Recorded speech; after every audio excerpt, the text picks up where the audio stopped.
Hello everyone, for today's vlog I'm going to make a channel review on how they earn on their YouTube channel. But before that, don't forget to subscribe my YouTube channel, click the notification bell for my latest upload.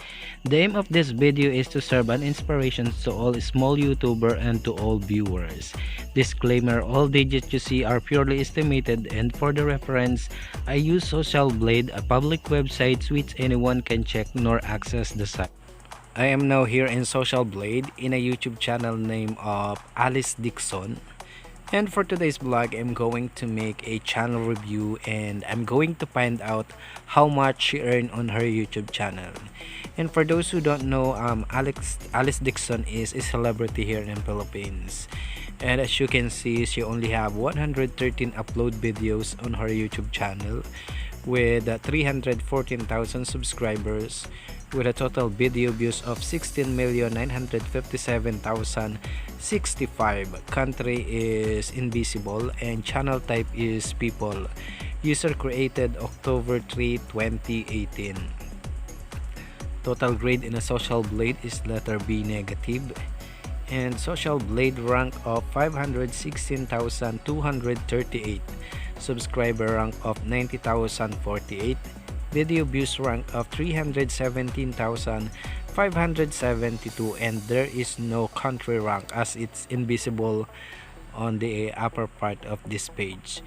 And people's rank of 12,649. So we're going to find out her monthly and yearly estimated earnings, minimum and maximum.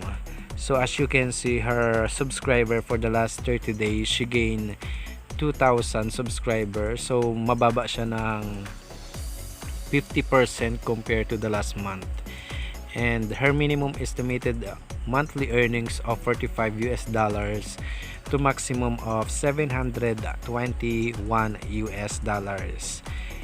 And her video for the last 30 days, she gained 180,000 something video views. So mataas to ng 16.3% compared to the last month. And her estimated yearly earnings, so there is a minimum of $541 to maximum of $8,700. So hindi man ganun kalaki yung kanyang estimated earnings. So makikita natin dyan sa baba kung magkano yung kanyang daily average, weekly average, and of course yung mag-generate ng mga earnings nung kanyang mga videos every day. So dito tayo sa estimated monthly earnings. Iko-compute natin yan kung magkano yung kanyang estimated earnings into peso, minimum and maximum. So sa minimum of monthly earnings, so there is $45 times 48. So she got 2,160. And she don't upload video much, that's why hindi man ganun kalaki yung kanyang estimated earnings. And yung maximum niya na $721 times 48, so she got 34,608 pesos. Minimum and maximum estimated monthly earnings of Alice Dixson. So jump naman tayo dun sa kanyang estimated yearly earnings. So she have $541 times 48. So she got 25,968 pesos. So that is minimum estimated yearly earning. And yung maximum niya is $8,700 times 48. So she got 417,600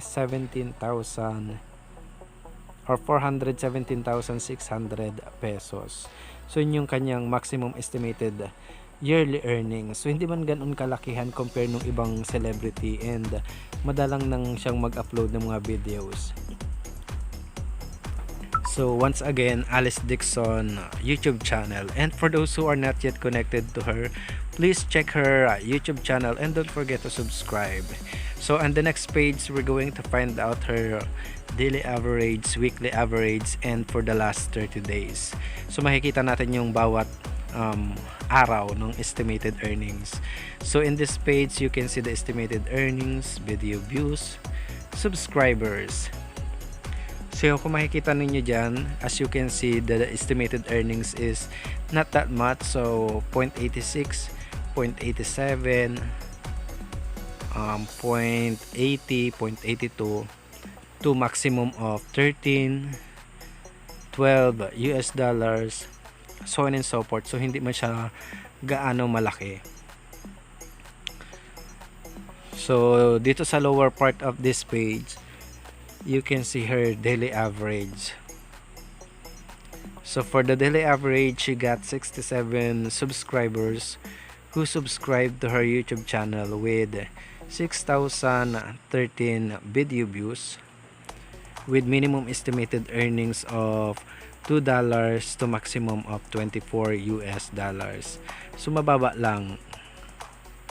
And for weekly average, she gained 469 subscribers who subscribed to her YouTube channel with 42,091 total video views, with minimum estimated earnings of 11 US dollars to maximum of 168 US dollars. So that is her weekly average estimated earnings, and of course yung video views.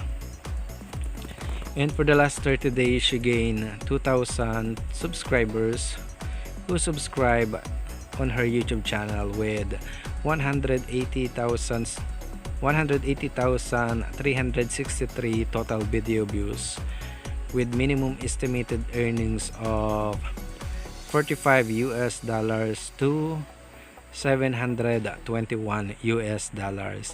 And na-compute na natin yun sa taas kanina. We already computed that on the first page, and we find out how much is that into pesos. So this is only an estimated earnings, and I made this video to inspire small YouTubers and to all the viewers, and to those who are planning to enter YouTube industry. So there is a money in YouTube, guys. So keep uploading videos, and no one knows how much you earn on her YouTube channel, only the channel owner. So this is only an estimated earnings, and no one knows how much she earns. So for the next page, I'm going to find out how many video views she gain monthly.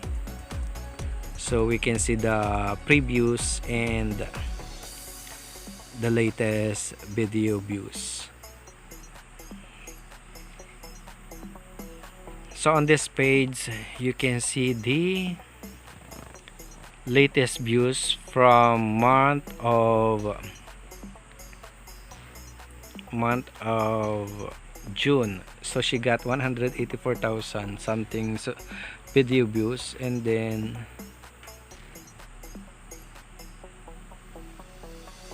so you can see the dot in there. It will represent how many video views she gained every month. So she got million views last 2020. And then for the subscriber count, she gained 3,000 June. So mababa yung kanyang percentage ng 50. Kasi nakalagay lang doon sa taas kanina is 2,000 subscriber. So that's for today's vlog. Thank you for watching, and keep safe, everyone.